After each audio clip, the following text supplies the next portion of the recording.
Ladies and gentlemen, tonight we embark on a compelling journey through time, delving into the history of corruption in the Philippines. From the Spanish Colonial Era to the present day, corruption has hampered the nation's progress. Our correspondents have meticulously researched this topic to bring you a comprehensive report. Let's go live to Mr. Kitke for a moment. Thank you, Mr. Gama. Indeed, corruption has cast a long shadow over the history of the Philippines, infecting its period with its corrosive influence. Let us begin our exploration with the Spanish colonial period, where the seeds of corruption were sown. During Spanish colonial era in the Philippines, which lasted from 1521 to 1898, there were instances of exploitation and corruption by the Spanish officials. One of the many ways they exploited their position was through a encomienda system. Spanish encomenderos had abusively implemented it by overtaxing the Filipino people and forcing them into hard labor. Spanish officials often accept bribes, turning blind eyes to legal activities while enriching their pockets. Embezzlement was also rampant, where officials have known to be pocketing public funds meant for public development. The arrival of the American colonizers, which spanned from 1898 to 1946, ushered in a new era. But corruption found fertile ground in the Philippines. Political patronage, favoritism, and graft became pervasive, undermining the nation's potential for progress. One of the most notable instances of corruption was the infamous Roger Land scandals. This involved the sales of large tracts of land previously owned by the Spanish friars to American businessmen at significantly reduced prices. This was done under the guise of land reform, but in reality, displaced thousands of Filipino farmers and enriched American businessmen. This was clearly favoritism, as the American corporation were given preferential treatment over the Filipino farmers. This is one of the main instances that illustrates corruption during the American colonial rule in the Philippines. It is a complex period in history with both positive and negative aspects. As the Philippines fought for independence, the Malolos Congress was convened in 1899 having Emilio Aguinaldo as the president. During his presidency, Aguinaldo relied on individuals who were loyal to him, filling in key positions in his government. However, this practice led to accusation of nepotism and favoritism, as some of his appointees were relatives or individuals with personal ties to him. In another thought, Aguinaldo relied on individuals he trusted to help govern and stabilize the country.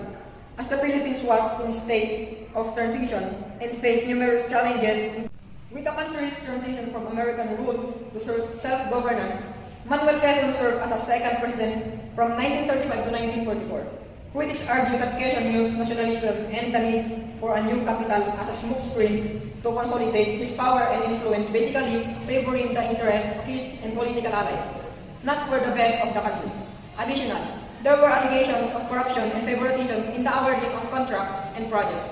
Some critics claimed that public funds were used to benefit political allies and supporters, rather than being allocated based on merit or the needs of the people.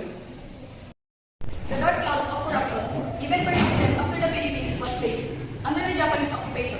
A puppet government known as the Second Philippine Republic, with Jose P. Laurel as its president, the Japanese administration took advantage of the chaos, allowing illicit activities such as black markets, smuggling, and bribery to flourish.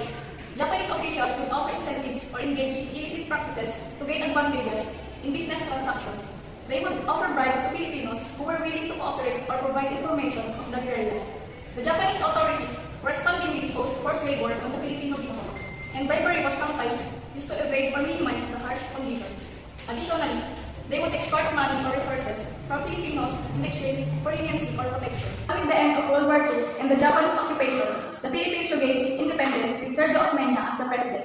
During this critical period of reconstructing and transitioning the country, several corrupt practices were left unhampered.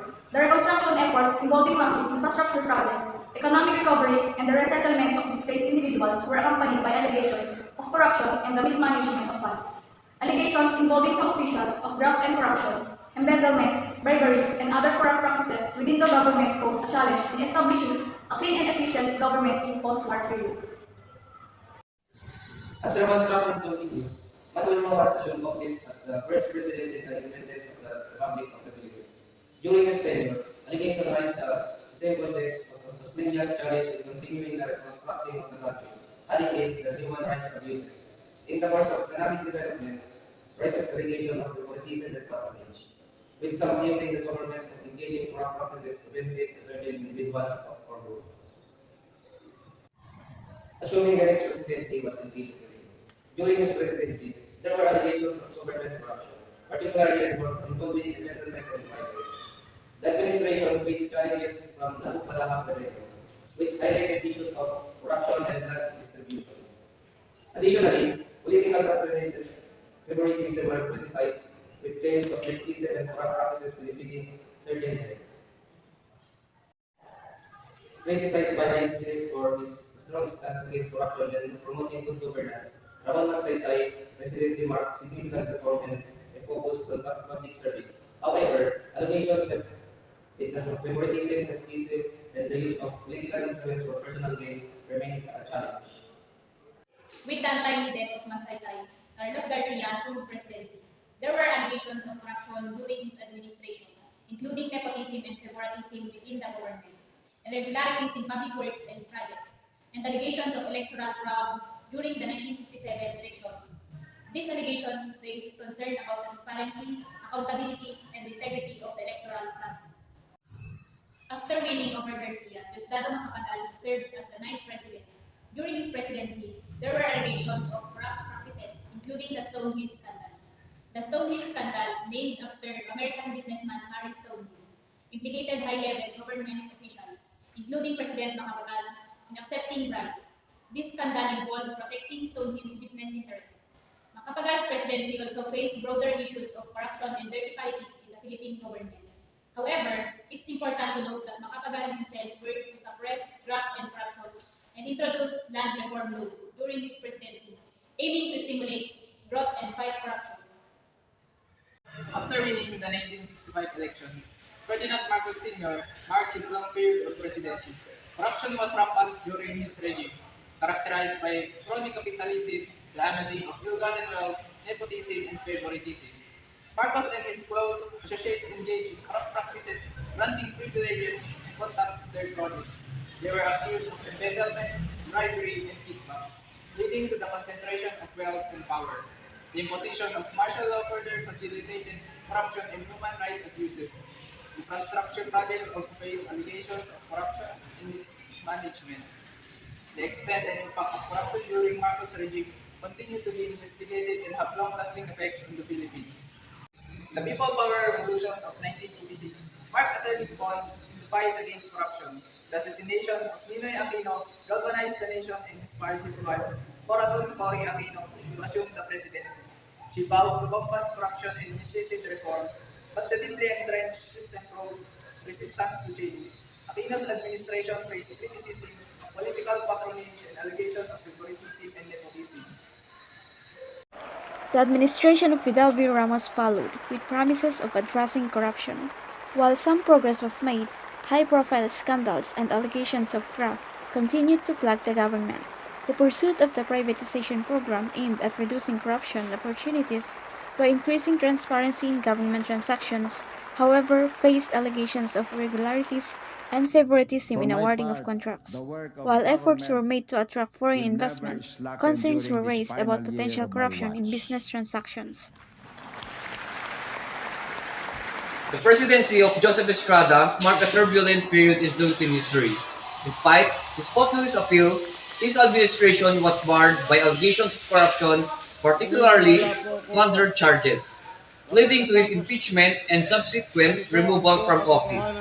There were also accusations of cronyism and nepotism within his government, and misuse of public funds, including extravagant spending on personal expenses and questionable disbursements from government coffers. Gloria Macapagal Arroyo assumed the presidency, vowing to fight corruption and restore stability. However, her tenure faced numerous corruption controversies, including the infamous electoral fraud Nalo Garcia scandal. Arroyo's administration faced various corruption allegations, including bribery, graft, and misuse of public funds. The controversial ZTE-NBN deal also sparked controversies with allegations of corruption and irregularities. Moreover, the Paidal scandal involving her and husband having secret bank accounts raised questions about financial impropriety. Ending the 10-year term of Arroyo was President Benigno Aquino III. During his presidency, there were allegations and controversies surrounding corrupt practices. The major corruption scandals included the Priority Development Assistance Fund or PDAF scam, which involved the misuse of funds allocated to lawmakers. Adding to the list is the Disbursement Acceleration Program or DAP controversy, which has raised concerns over the reallocation of funds without proper approval. The Mamasapano incident has also raised questions about decision-making and accountability.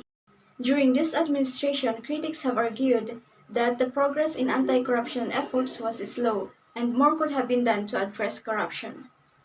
The administration of President Rodrigo Duterte assumed office with a strong anti-corruption stance. His government implemented measures to combat corruption, such as establishing task forces to investigate corrupt practices and promoting transparency in government transactions. However, critics argued that the battle against corruption is far from over. They emphasized the need for sustained efforts to address the systemic issues that perpetuate corruption and promote transparency and accountability. As the Philippines marches forward, the collective resolve to eradicate corruption remains vital. Building a society rooted in integrity, transparency, and good governance is essential for the nation's progress. Back to you, Mr. Gambo. Thank you, reporters, for shedding light on the history of corruption in the Philippines. It is a stark reminder of the challenges faced by the nation and the importance of unyielding efforts to build a corruption-free future. Thank you for joining us. This has been your partner, Mr. Albert J. Gao, and this is Rapol Patro, bringing you exclusively your Goodbye.